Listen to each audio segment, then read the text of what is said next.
Enzo Recto, kalaban ang katiwalian at kasinungalingan, kakampi sa katotohanan at kabutihan. Formal na itong request na ito. Ha? So, ano ang mangyayari kay Kibuloy kapag nadala siya sa Amerika? Sa totoo, kapag nadala siya sa Amerika, mas malaki ang problema ni Kibuloy dyan. Bakit malaki ang problema niya? Kung dito lang siya sa Pilipinas, pag nanalo si Sara Duterte, kahit makonvict siya, pwede siyang ipardon. Di ba? Oh, pag dito sa Pilipinas, halimbawa, na-convict si Kibuloy, qualified human trafficking, pwede siyang ipardon.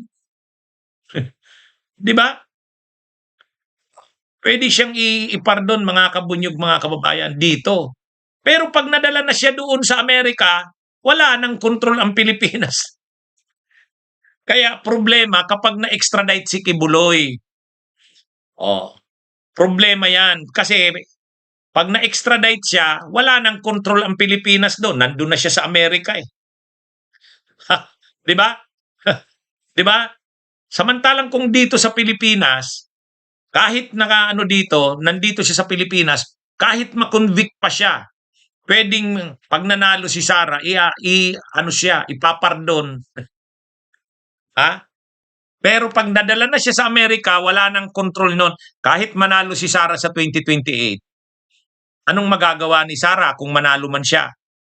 Eh nandun na yan sa Amerika, hindi naman kontrolado ng presidente ng Pilipinas ang hustisya ng Amerika. Di ba? Kaya sa totoo lang, gagawin niya ng paraan ng mga kabunyog, mga bugado ni Kibuloy na wag siyang ma-extradite. Wag naman siyang isurrender sa Amerika. Eh ang problema, mayroon tayong extradition treaty. Mayroon tayong extradition treaty. At yung extradition treaty natin malinaw. Anong ibig sabihin ng extradition treaty? Kung mayroong Filipino citizen na may kaso sa Amerika, kasong kriminal, at yung kaso na yon ay may kapareho ring kaso sa Pilipinas, yung Filipino citizen na yan ay pwedeng i-request ng Amerika na dalhin sa kanila. Marami na ring pagkakataon na ginawa rin natin sa Amerika yan. Si Charlie Atong Ang. Si Charlie Atong Ang, wanted sa Pilipinas noon. Tumakas ng Amerika. Nung nalaman na nasa Amerika, pina-extradite natin. So ibig sabihin, ang Pilipinas, may mga ganun ding paraan. Marami rin tayong hiningi ng pabor sa US sa extradition. Ang isa dyan, si Charlie Atong Ang. Na-extradite yan si Atong Ang. Ito naman ngayon, baliktad naman. Ang Amerika naman ang hihingi sa atin ng pabor. Amerika naman ngayon ang humihingi ng pabor sa atin. At ang hinihinging pabor ng Amerika, pwede ba makuha namin ang kustodya diyan kay Pastor Apollo Kibuloy para harapin niya ang maraming kaso dito niyan sa Amerika? Ngayon, anong mangyayari diyan, mga kabunyog? Anong magiging proseso? Ang magiging proseso ng extradition, ang request kasi ng extradition, dinadaan yan sa Department of Foreign Affairs. Yung Department of State, yung State Department ng US, parang kung ang katapat sa atin Department of Foreign Affairs, magpapadala ng formal request sa ating Department of Foreign Affairs para sa extradition. Ang tawag doon, extradition request. Ang gagawin naman ng DFA, ipapadala yung extradition request sa Department of Justice. Department of Justice. Kaya ang magpaprocess niyan, Department of Justice. Hindi naman ang lalakad niyan, Department of Foreign Affairs. Pinadala lang yan sa Department of Foreign Affairs kasi yan yung tamang channel. Yung request ng Amerika, pinadala sa ating Department of Foreign Affairs. Yung Department of Foreign Affairs naman, dahil usaping legal yan, ibibigay yan sa Department of Justice. Ngayon, mag-uusap ngayon ang Department of Justice, tatanungin niyan ang Office of the President. Mr. President, ano po bang stand nyo? Pagbibigyan po ba natin itong request ng US na i-extradite si Kibuloy? Pag sinabi ni Pangulong Marcos, o sige, Ano natin, i-honor natin yung request na yan. Ang gagawin na ngayon ng DOJ, magpa-file na ngayon ng extradition process o proceeding sa korte. Hihilingin sa korte na kung pwede, pagbigyan ang request ng US at sasabihin doon na payag na ang Pilipinas na dalhin yan sa ano. So, magde-decide ang korte ngayon. Okay, kung yan ang desisyon ng gobyerno ng Pilipinas, i-honor natin yan. Mag-o-order na ngayon ang korte na dalhin si Kibuloy sa US. Susunduin na yan.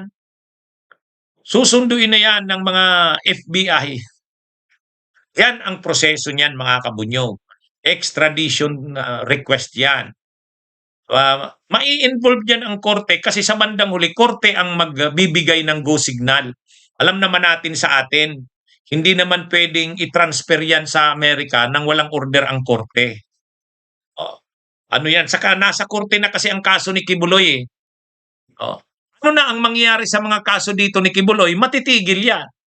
Matitigil na yung kaso niya dito. Anyway naman, yung kaso niya dito na qualified human trafficking, yan din naman yung kaso niya dun sa Amerika. Yan din naman yung kaso niya sa Amerika. Ang magiging pagkakaiba, disbintahe kay Kibuloy na nasa Amerika siya. Bagamat ang bintahe doon, maganda ang kulungan doon. Ang bintahe niya lang doon, maganda ang kulungan doon. Ang disbintahe niya naman, mahirap niyang arigluhin ang justice system ng Amerika. Pangalawa, pagka nakakulong na siya doon, na-convict siya doon, magsiserve siya ng sentence doon. Dito sa Pilipinas, pag dito siya na-convict, pwede siyang ipa-absolute pardon ni Sara kung maging presidente si Sara. Yan yung hinihintay nila eh. Di ba? Mga kabunyog, mga kawan. So, anyway, ang decision talaga dito sa extradition request na ito ay nasa gobyerno. Ano ang desisyon ni PBBM dyan? Kasi Department of Justice ang magpa-process niyan. Pero ang kailangan na desisyon dyan kay Pangulong Marcos.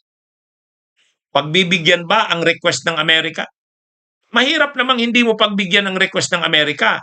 Kasi mayroon tayong extradition treaty sa kanila. Saka marami na ring pagkakataon na humingi rin tayo sa Amerika ng extradition request. Katulad kay Charlie Atong Ang at iba pang mga wanted.